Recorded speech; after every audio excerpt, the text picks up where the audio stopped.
Hi guys! Dumating na yung aking order na Sammy Jane.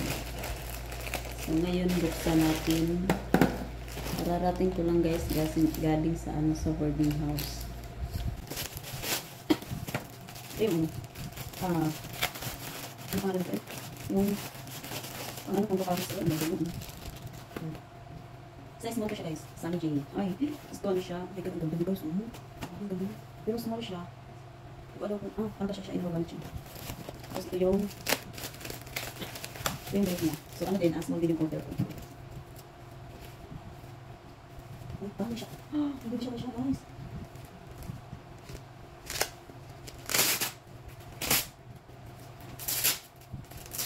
Hindi siya kasi dapat. Parang sa akin, kapatid ko siya magkasya. So medyo nga dapat din sa akin.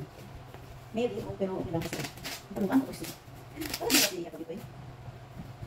Okay lang ito. Ang ito. Dami nakapikit-dikit eh.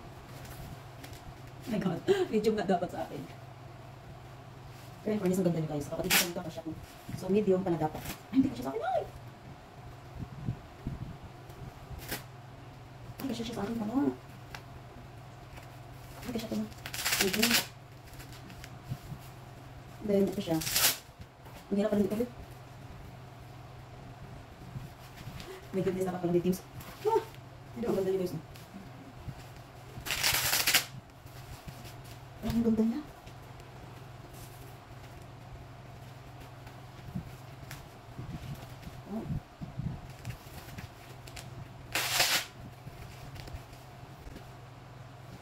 So medium pala dapat sa akin.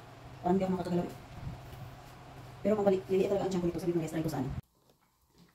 Hi, hello mga kasambahay, welcome po sa aking YouTube channel. Guys, andito pa rin ako sa kusina, gising pa rin ako. Time check is is 12:35 in the midnight. Zulu Papa is nagtawag na naman siya, naghanap siya ng pagkain niya. So gusto niya ng lugaw, so may lugaw na ako dito. So ang ginagawa ko kasi guys, dinadagdagan ko na yung lugaw. In case na maghanap siya ng lugaw ng hating gabi. Tapos meron akong itlog dito na nilaga. So yun yung ipapartner ko sa kanya. So guys, ito yung trabaho dito. Hindi ako nakakatulog ng maaga kasi gawa sa kanya. Tapos gigising din yan siya ng actually parang hindi na siya natutulog kasi tutulog lang siya ng konti tapos gigising. Tapos magtatawag na naman yun siya ng alas 6 ng umaga or depende kung ano yung maisip na naman niya. So yung tulog ko talaga is napakakunti lang kasi hindi naman ako makakatulog agad-agad kasi gawa ng ano ba. So yun, ayan siya, nag-aantay siya sa pagkain niya. Imagine guys, kumain yan siya ng 9 o'clock. Ng dinner niya, kumain siya ng 9 o'clock. So, anong oras pa lang? 12:30 pa lang. 12:35 pa lang. So, ayan, naghanap na naman siya ng pagkain. Ba kasi yung gusto niya, guys, na pagkain. So, meron siyang gusto na naghanap siya ng ulam na tapos pag nandiyan naman na sa kanya, ayaw niyang kainin. So, yun. So, ang madali ko na lang sa kanya, itlog. Kaya corned beef. Yung corned beef, nilalagay ko sa lugaw niya. So, yan, ito babalatan na natin tong log. So, mahirap guys. So, parang gi-give up na nga ako sa ko kasi hindi ako nakakatulog ng maayos. So, mabuti na nga lang yung mata ko is medyo nasanay-sanay na. Medyo sanay na siya. Hindi naman totaling sanay. So, kumbaga, kailangan kong sanayin. So yun, kailangan kong sanayin yung mata ko kasi ako din mahihirapan pag so parang feeling ko kasi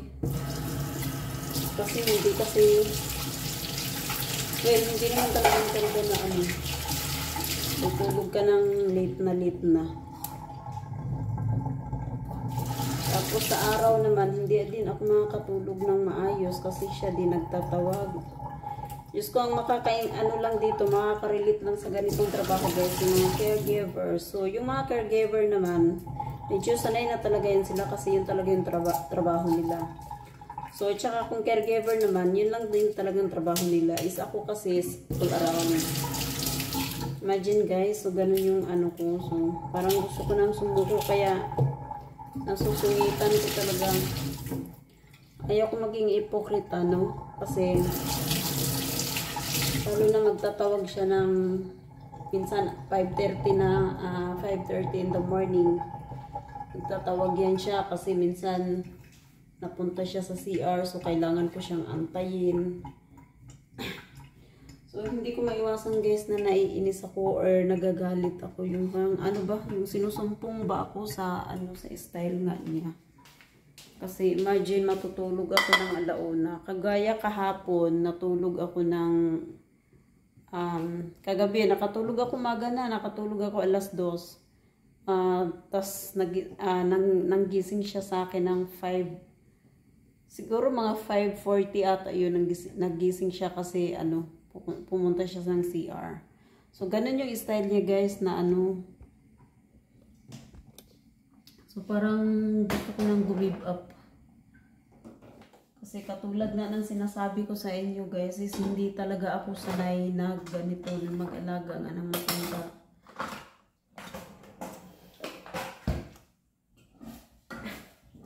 So naawa lang din ako sa boss ko kasi yung boss ko kasi busy din, so walang maiiwan sa tatay niya. Pero kung ganito naman lagi, na yung parang yung ganito ba, yung hindi ako makakatulog ng maayos. So baka naman, Diyos ko, wag naman, baka naman ako magkasakit. So ito yung lugaw niya. So ito lang yung kinakain niya. Lugaw lang, tapos yung itlog nilaga, tapos meron naman siyang ano, iba-iba naman, kaso yung sa mga karni-karni kasi hindi siya masyadong ano. So ito na guys, ito na yung ibibigay ko. So pupunta ako sa kwarto niya. Magmi-midnight snack si Lolo Papa. Lolo Papa, meron kang grips ha? Meron kang grips ha? Ayan oh. Ha? So yan guys, ayaw niyang magpakita sa ano. So matutulog na ako. Oh, wag ka nang magtawag ha. Tutulog na ako. Saan ang itlog? Ayan na nga oh. Ano yan? Tutulog na ako ha. Ano? Tubig. Ayun. Kalalagay ko lang tong tubig mo. Ayan oh, puno pa nga.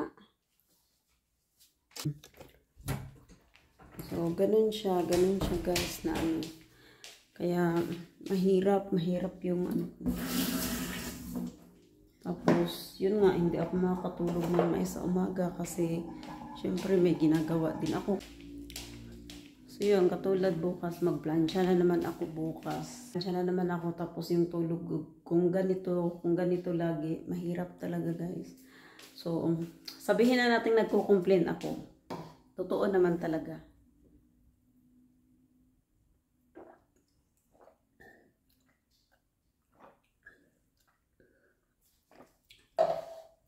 So dati kasi kapag natulog kasi ako ng 2:00 ng madaling araw, so ang gising ko niyan is 7:00 or 8:00. So at least kahit papano, nakatulog naman ako na medyo mahaba-haba.